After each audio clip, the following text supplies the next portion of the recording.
Welcome back to our channel, where we provide solutions to common Windows 10 issues. In today's video, we'll guide you through the steps to fix the problem of indexing being temporarily paused on Windows 10. If you're facing this issue and want to get your indexing back on track, let's get started. Step 1. Click on the Start icon located at the bottom left of your screen, and then hit the gear icon to open Windows settings. Step 2. In the Settings menu, scroll down and look for Update and Security. Click on it to proceed. Step 3. Inside the Update and Security section, navigate to the Troubleshoot tab. Click on Additional Troubleshooters to access more troubleshooting options. Step 4.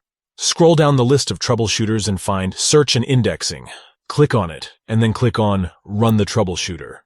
Step 5. The troubleshooter will now scan for any problems related to indexing. Select the problems that you encounter and click on Next to proceed. Step 6. Next, you'll be prompted to provide a short description of the problem you're facing. Enter the necessary information and click on Next. The troubleshooter will then automatically repair any corrupted settings related to indexing. By following these steps, you should be able to resolve the issue of indexing being temporarily paused on your Windows 10 system. We hope this tutorial was helpful in addressing the problem. If you found this video useful, please give it a thumbs up and subscribe to our channel for more Windows 10 troubleshooting tips. If you have any questions or suggestions, feel free to leave them in the comments below. Thanks for watching, and we'll see you in the next video.